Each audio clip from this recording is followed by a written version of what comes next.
Please, not another Star Trek prequel. There's talks about a new Star Trek show, just at the pitching stage at this point. Nothing has gone into production, but this one I have spoken about before, and I do think it's very possible. It would basically be a sequel to Star Trek Strange New Worlds.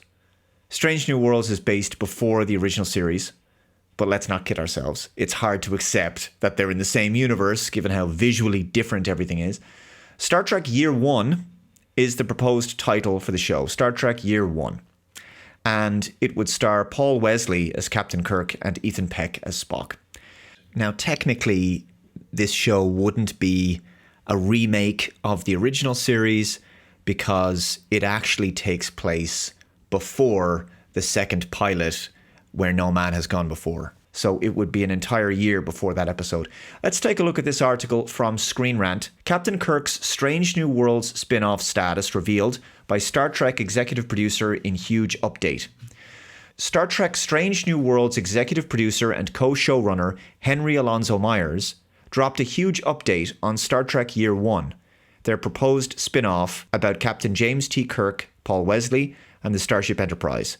Star Trek Strange New Worlds wrapped its fifth and final season last Christmas, and they are currently in post-production. So a reminder that Star Trek Strange New Worlds has completed all of its filming.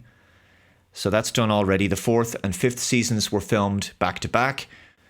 The fourth season is coming out later this year. That's another 10 episodes. And then the fifth season is going to be only 6 episodes. So the article says, Trek Movies' Anthony Pascal caught up with Henry Alonso Myers on the red carpet of the 53rd Annual Saturn Awards, where Star Trek was honoured with the Hall of Fame Award. Myers confirmed that he and Goldsman, that's Akiva Goldsman, have officially pitched Star Trek Year One to Paramount Plus. Henry Alonso Myers, yeah, we've brought them a lot. We've done a lot to give to them. It's in their hands right now. They're taking a look at it, trying to decide it. I mean, there's a lot of love for our show over there and obviously a lot of love for Star Trek. We think it would be a great show. It's the next thing for Star Trek, we think, in the story, but it's out of our hands. Now, Strange New Worlds may not be a show I have a lot of love for, but of the Star Trek shows produced recently, there is a section of the fan base that does quite like this series. I will admit that. The show has a loyal following among a subsection of fans. And I just find the show too self-aware, too comedic, and I hate what they've done to Spock, turning him into the butt of the jokes. I don't think they understand Spock very well. I don't think the writers understand Vulcans very well. I find the dialogue too contemporary. We've spoken a lot about that.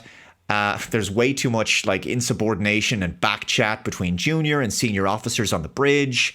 It feels more like a corporate workplace than, a military vessel. Now, the show has done a few good episodes, but just not enough. And there's way too many gimmicky episodes in there. The show isn't consistent. The writing isn't strong. It's not consistent. The musical episode they did just felt like a parody or a spoof of Star Trek. I just can't take the show seriously. I cannot take it seriously. But there will be some interest in a spin-off of Strange New Worlds. So there will be an interest in a continuation of this show into this Star Trek Year One series. And one thing that may convince the studio to go ahead with this, to greenlight this show, is that this new series would continue to use the existing standing sets for Star Trek Strange New Worlds. Because obviously, both shows are set aboard the USS Enterprise. So they have all the sets. They have the bridge. They don't have to start from scratch when it comes to building sets. So there wouldn't be a huge financial outlay from a production standpoint. I mean, usually the biggest expense in making a new series like this is all the sets that you have to build in the beginning. But that's not the case for this proposed Year One series because the sets are already built. So that makes this a fairly cost-effective show to make. It's not a risky green light, that might make it worth greenlighting alone, even just for one season. Even though it's a brand new show, from a budgetary perspective, it would be kind of like greenlighting a 6th season of Strange New Worlds. So yeah, there isn't like a huge financial investment to make initially for this new series, and that could obviously be a hugely decisive factor in whether it gets the go-ahead. It says, one encouraging tidbit Henry Alonso Myers revealed to Trek Movie is that Star Trek Strange New Worlds sets are still standing. Star Trek Strange New Worlds filmed at CBS Stages, Canada, Mississauga outside of Toronto. This is a positive sign that Paul Wesley's Captain Kirk could take over the Starship Enterprise bridge from Anson Mount's Captain Christopher Pike. Henry Alonso Myers, well, our sets have not been destroyed yet. That makes this the big decision for them, because it's about, do you hold on to the sets currently? As I said, they have not been destroyed, so we're waiting to find out what they want to do. Yeah, so I think it's likely that this is going to come down to how well received the next season of Strange New Worlds will be. Personally, even if it was going to be a good show, I'm tired of the secret hideout vision of Star Trek. I don't recognize the Star Trek made under Secret Hideout as being like the Star Trek that was made during the Rick Berman era. And I'm also tired of prequels and reboots. If Star Trek is to continue, I'd much prefer it to be a chronological continuation from the late 24th century onwards. So post Star Trek Voyager, post Star Trek Nemesis, which, let's be honest, that's what Star Trek fans have been pining for so many years. But it's not like Star Trek fans have been getting what they've wanted in recent years. I think that's fair to say.